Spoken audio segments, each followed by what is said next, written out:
This one's for the fathers down here and the fathers everywhere. Fathers that are like me who try to be there. Deadbeat fathers, ones that don't care, they're not yet fathers. And the brand new fathers, the young black fathers, the not black fathers. Fathers that are married and the fucking said fathers. The separated fathers and all the stepfathers. Every other father trying to be a great father. For the first time,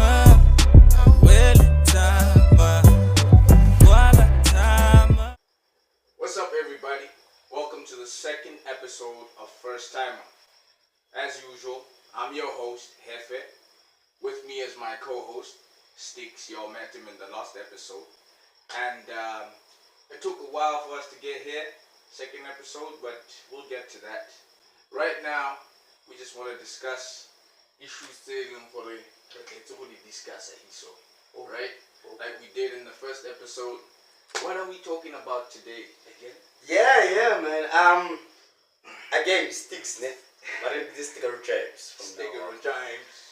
So I think there's the topic for specifically this episode came coincidentally because we hadn't thought about what is it that we wanted to do in terms of episode 2.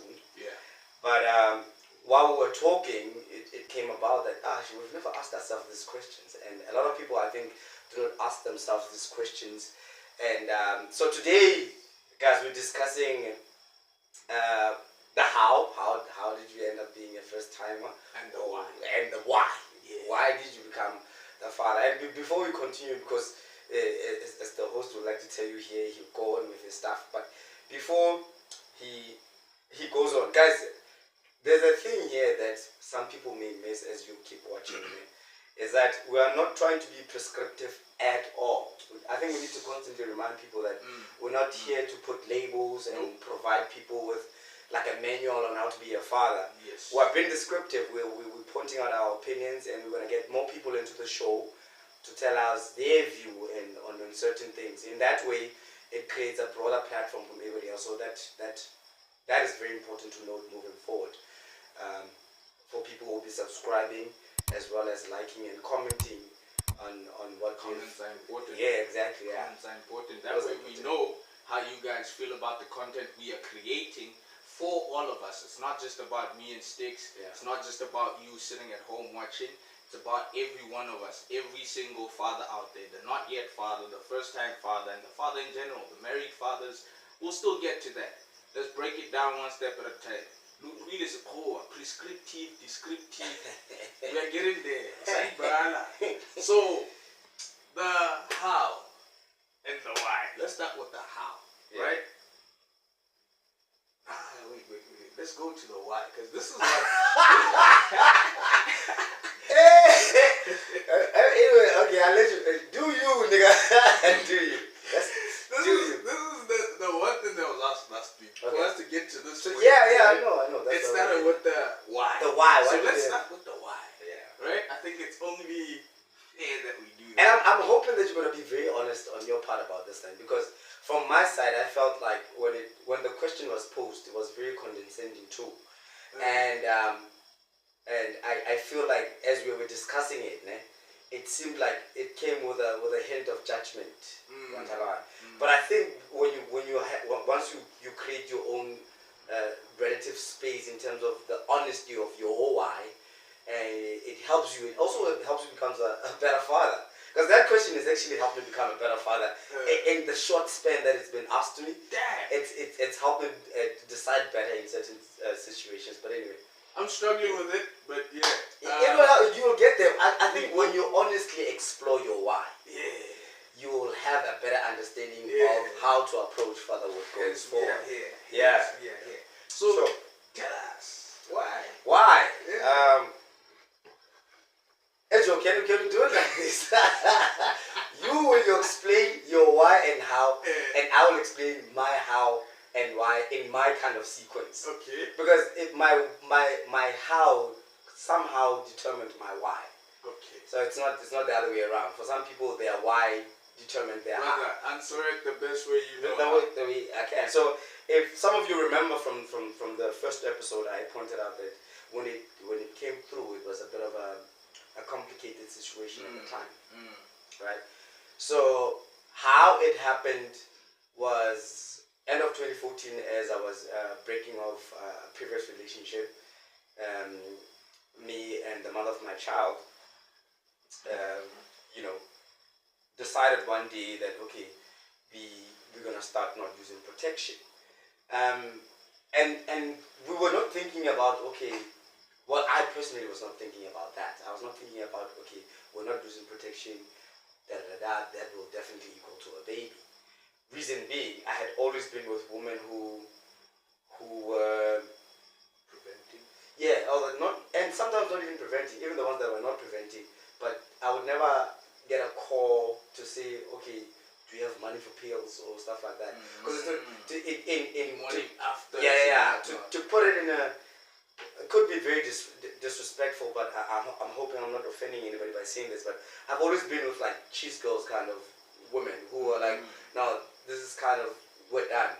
As long as you are personally Stix, you are sexually responsible, you're not gonna put yourself in a situation like that, then I'll also take care of my part. So I've never had to get calls in the morning and somebody says, like, okay, morning after, right? So I never thought about that. And to be fair, on her part, she was probably thinking, we'll see you in the morning. And we never saw her in the morning. And then we discussed. And then a couple of days, and as I pointed out in the first episode, that I had already felt it. But she was low, like chilled about it, that she didn't think that it was possible that would happen like that. So that is the how. It was just one day, specifically the 28th of December 2014, and that is the how. You remember the exact Yeah, man. That's how it was very precise in those terms. And then now came the why, right? Because after the how had happened, I already felt that I was going to be a father, but I hadn't thought about it. It was more of the idea of being a father than the reality of becoming a father. So thereafter came the why, right? So in my lifetime, I've had 4 serious relationships. The current one is the 5th one. So out of all these 4, I wanted to have a child with all of the women that I've been in these serious relationships with. Now, the first one, the reason I couldn't have a child with is because I've never had sex with her. We dated for 3 years, but I put her on a Wait. Understand me this. Help me understand this part. You dated a girl for 3 years. Altogether, it was a back and forth, but altogether it's been 3 years. But we had never dated because she was a virgin. So I had put her on a very high pedestal that I had engaged in so much sexual activity that I didn't feel like I should put her in, not pressure. She wanted it, but I felt like I had absorbed too many spiritual engagements for me to send it to somebody who's clean as that. So I had already placed her at that level that okay, we can't have sex. Even when we broke up, even now when we see each other, we just see each other as more like a brother and sister thing. But I couldn't imagine myself, just because I knew at the time I was too much of a dick to put her in that situation, man. I knew I was gonna fuck too many girls, and then I was gonna come back to her. Not that I was gonna bring STIs or some shit, but I was also I think I was gonna bring some bad shit for her. So I left it at that. The second one was my high school love. So what had happened with her is that she moved to Cape Town, and at the time when we reconnected, she was in her whole phase. She was like, nigga, I ain't about to be trapped around this shit with babies and shit. Baby trapping. Yeah, so she didn't want that. Like I think that type of situation. Yeah, she didn't. She specifically said, in fact, give me 2 years to think about it. And then after 2 years, we'll work on it. And then, unfortunately, after that 2 years, I'd already moved on. She already moved on, and so we just kept being friends, very good friends, until she passed away a couple of years ago. She passed? Yeah, she passed. Man, so Yeah, man. And then another another one, the reason we couldn't have a child is because This is number 3. this is number 3 now. Her father wanted us to marry first before we could have a child. Understandable. That made sense. But then again, she didn't want to have a child in marriage. I don't know why she wanted it like that. She didn't want to have. She said, "Okay, my dad wants us to do it this way. I don't want to do it this way. I want to do it in a way that I'll have the option to say this is my child if something goes wrong with our relationship." Explain. So a lot of the things that happen in divorces right now have become so messy. You know what I mean? That it kind of dents the child's perspective. If the child becomes the ones who's more hurt than the actual parents, you know. But if you've noticed in South Africa, what you've made a norm now is that single parenthood or co-parenting has become much better, and the children are not dented as much when the relationship is like that. And she comes from like a nuclear, you know, like father, mother, siblings, standards, like proper standard, like the old school one, like the dad is a policeman, the mom is a nurse, like those ones, those old ones. Like remember that song that I don't know, Mama Munes. Papa Mupoisa. Guys, I'm sorry. I don't listen to this bullshit music. Anyway, that song. That's how I actually got her, by singing that song, teasing her parents that you came to me at night because your mom and your dad are on night shift, and now because she liked that kind of. Unfortunately, she passed away as well. So, hey, bro, it's not me, it's God. Hey, bro, I don't like that tone. No, you must remove that tone from your tongue. I'm and shocked at the same time. Right. So with her, that's why we couldn't have a child. And then the last one we couldn't have a child with, she had an abortion without my knowing. And because with her, it was always raw. We've never used a condom. So I kept asking like, is there something wrong with my hutis here? I'll produce. No, turns out I've been working, my nigga. She's just been having abortions. And then the day I found out, she had been in Pretoria. So I come back from Joburg, and then on that same weekend, I visit my brother. We go chill with my brother. And then she calls me, "Where are you?" I'm like, "Yeah, I'm with my brother." I was like, "Can I come chill with you guys?" "No, we're chilling." And we're chilling. And then after that, we go back home. Oop, drunk. We're walking, we get home. And then she starts crying. I was like, "Hey, what's wrong? Why are you crying?" She says, "Guy, I've just had my second abortion of your kid." And first, it doesn't hurt me. It just shocks me because she told me. But I also appreciate it. The second came from the issue of, okay, why are you telling me if you did it without telling me in the first place? And she says, it hurt me so much that I had to do it for the second time because I really want to have a child with you. But the lifestyle that you've chosen right now does not show that you'll be a responsible father. And then it clicked on me that maybe there are women who've wanted to have children with me, but my lifestyle at the time said, this nigga is going to be a bad daddy. Not knowing in some instances, and in some instances it does not. You understand? But with children, you cannot gamble like that. Is it a gamble though? It's always a gamble. You think about many men who are now in a position of saying, "No, I don't want to be with the mother of my child right now because of whatever the politics are." But when they started, they were like, "Okay, this is my world, this is my world."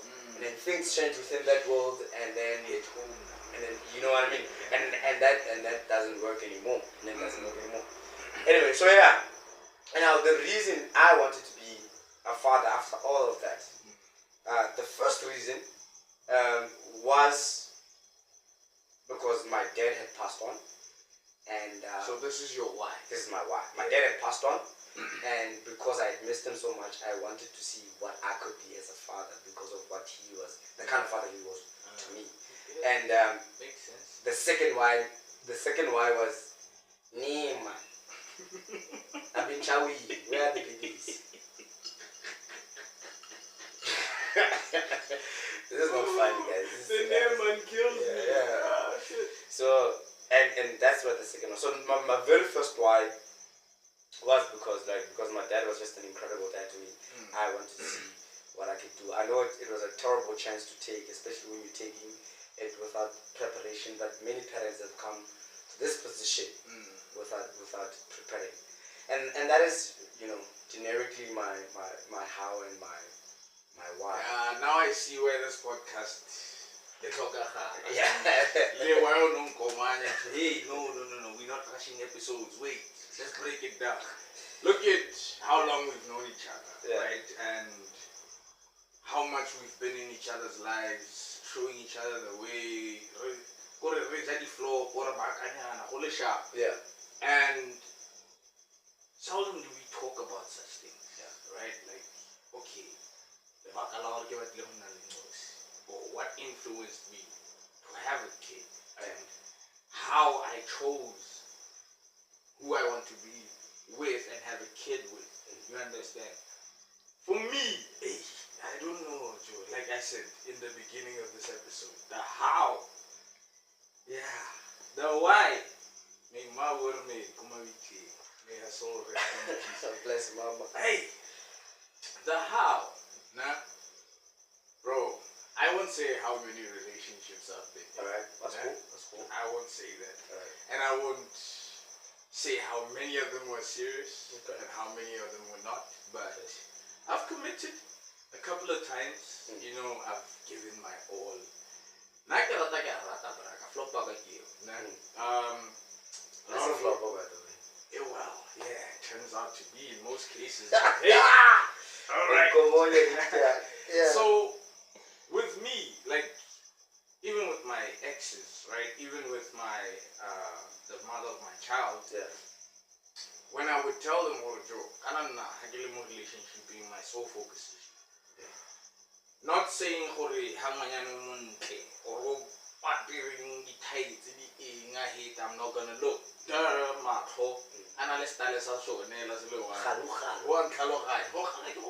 That's it. You can't do it. The moment you start doing something about it, that's when you go wrong. Yeah. So now I would focus on my partners. And one thing I think when you start loving them, it's like they detach. They start falling out of love with you. Right? I don't know if this is with every guy, but with me, one thing I've noticed is, because now I would go all out for my partners. Right? I would make sure they're good. Even when they are good, I would still ask, are you good? You understand? Because in most cases, you are this jolly, bubbly person on Kalahad. You're always doing 1, 2, 3 things. And then 3 months down the line, 6 months down the line, you are no longer that person. Quiet. You expect me to be fine with that, and you're not communicating on Kalahad. In that issue, Yeah. So now I've always had this thing already. So most of the girls that I met, right? Some of them some of them some of them I thought there were complications, but for me it was always a thing already, like right? Those things didn't matter. What mattered to me is the qualities of the mother, somebody who my child is going to call mom. Yeah. The qualities of that person mattered the most to me. Like how you view certain things in life, how you view yourself and other people in life. Because we all going through something. You understand? True. But how you fall and get back up, and how you react to the world trying to help you back up or not helping you at all matters.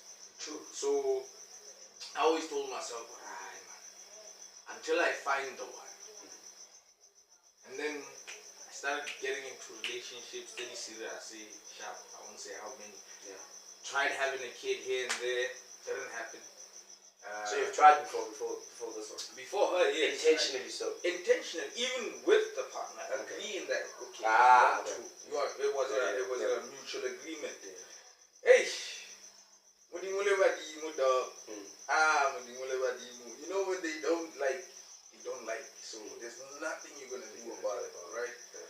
To certain extent where with some of my exes thought we were pregnant, protesting, we didn't think we were pregnant, scans show that we are, we go back a few weeks later, nothing. Yeah. Right? Miracle babies, I guess. I don't know if I'm answering this how and why. So, the how I knew I wanted to have a child is the time I turned 30. Actually 29, because when I turned 30, the mother of my child was in my life. This is very recent. The how came now. Yes. So when I met her, it was like I did say in episode 1. It was the right feeling. It was here I can build. You know that type of feeling that when you feel for him he shoma. Because when she and I met, I was trying to start up a restaurant business. Yeah. You clean a jardin way, Majita, Majita would just come and go. Nobody was committed.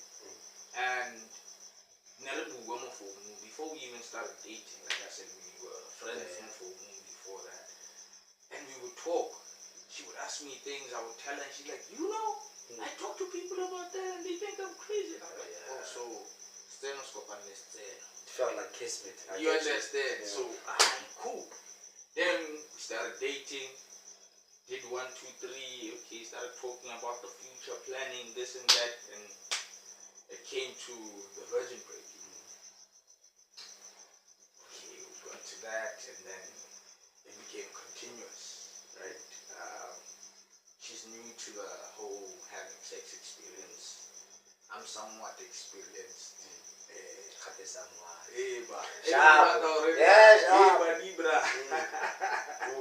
So, I'm somewhat experienced and, navigate around it. Discuss the issue using protection. It was just a talk. Swept it under the rug and that's it. We just continued without protection. Why did I have a child? Honestly, I don't know. I will tell you the truth. I don't know why I had a child. I don't know. It's not like I wanted to have a child immediately when I met her, but I knew the result of not using protection is going to lead that way, right? But also now, remember this thing, Kalikizama, some of them have kids, some of them don't. They're not falling pregnant to a point where I felt sterile. I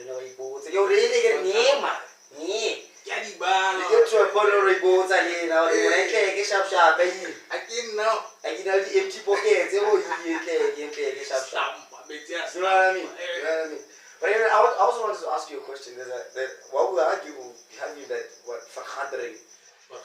Yeah, last week Friday. You said something that. I say a lot of things.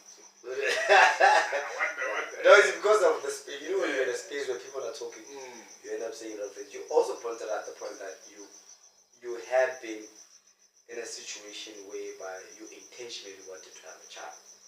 Right? But then, while right now it's difficult to understand why you had a child, why you had a child, you also understand the responsibility that comes with a child in any case. Right? But within those moments when you felt like you intentionally wanted to have a child with somebody else, how were you preparing for the child? I wasn't. So you were just like, bro, here's the thing, and I know most people are gonna be like, what, and if they're right? I'm a Kanye West of this town shit, right? So the thing is, bro, I see a lot of dynamics, differences when it comes to kids, right? I see people with nothing raising healthy, beautiful kids who are much stronger than you and I. True. Right? Physically, mentally, coming from what we call poverty.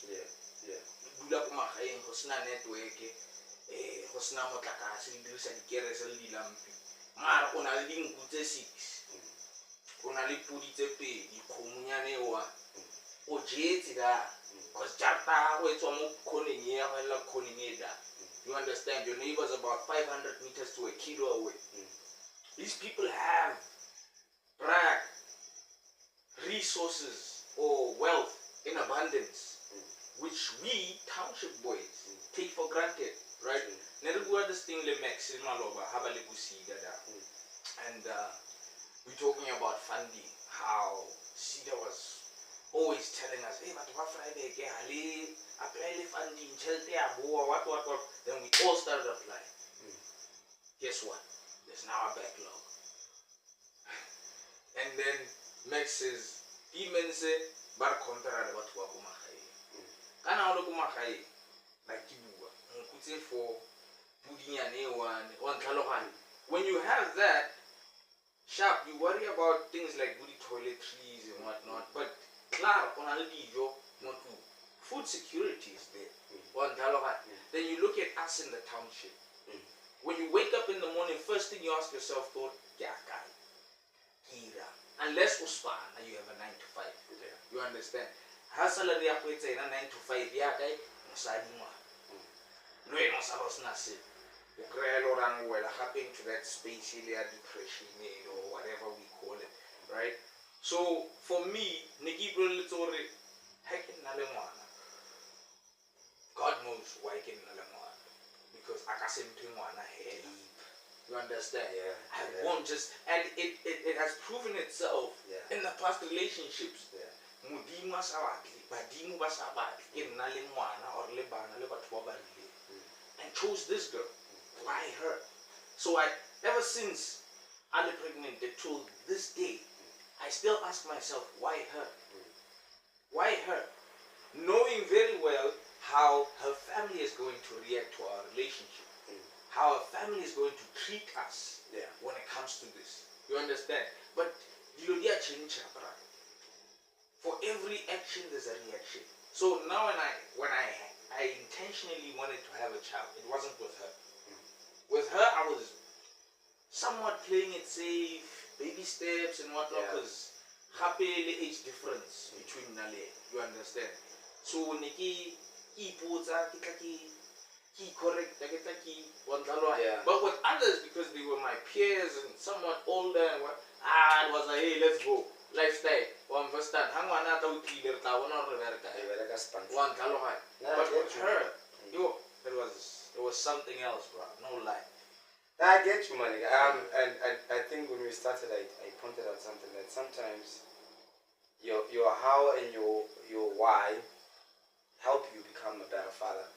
And this is what I picked up. I think in the cases that we come from, we always assume we understand people's intentions, and we never allow people to explore themselves before we judge them. So we give a prejudgment that comes without understanding the person's nuclear space, and then from then on we try to work around how we sensitive around them. What do we say now? Or now he's fine. Are we okay to joke about it? He's not fine. We leave it at that. So how it helped me become this question? How it helped me become a father? Very in a very short. Because our wives and our house are very different.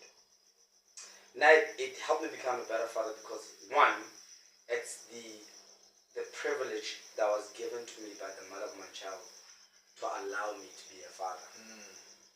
That already helped me understand why it's important that I become the best of whatever father I become.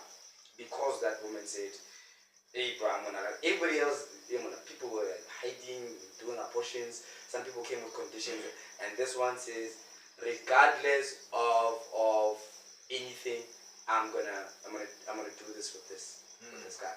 And that's how that's helped me become a better father, is based on my daily decisions.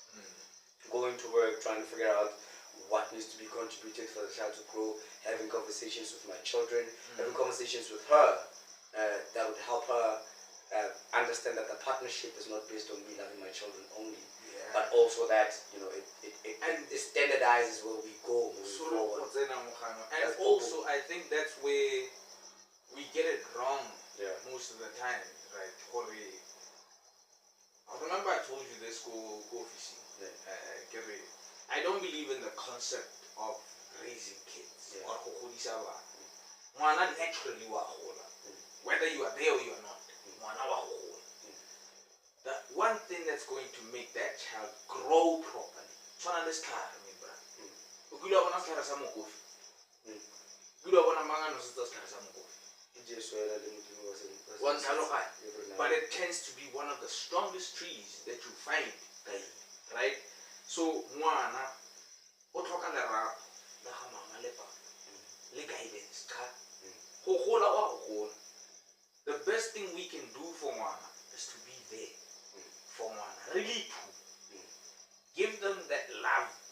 We may have our differences as mama le papa, but ha ngwana le teng, those stay out the door. Those stay outside. That's just me. Well, yeah, we'll definitely do that. I think for everybody who's watching as well, and find your how and find your why. Yeah. Once you find that, it makes it clarifies things, man. It puts you in a position where you're thinking, why do I have children? Do I need to have more? If you have one, do I need to have more? If you have more, do you need to even have more?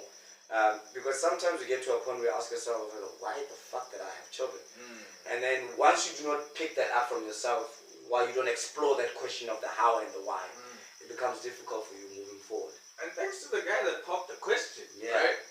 This is a very unfortunately we cannot mention names, but it came out of nowhere and it helped. It helped set the tone because I think a lot of you in the comments and people who send you messages, they want to bring more. Yeah. But what more are we bringing if there's no, alignment there? So this question, I think, was the anchor to remind us why we're doing this thing that we're doing. Because with episode 1, it was more about the show title, also why we are here. Exactly. Right? Now the why comes back. The cracks now. We're going deeper. Comes back. We're going deeper, Papa. So guys, don't forget to like and subscribe. Share this with your friends and family. People you know might need this advice, opinions, topics, whatever it is that we're doing on this show, whatever it is that we're sharing with you guys. So that somebody else that goes on to the YouTube channel and checks out the podcast not only gets our opinions and our stories, who knows, you might be a guest on the next episode or so. That's what it's all about. So, on the why, right? Like relationships, relationship is anything they are kawate. It's anything stronger.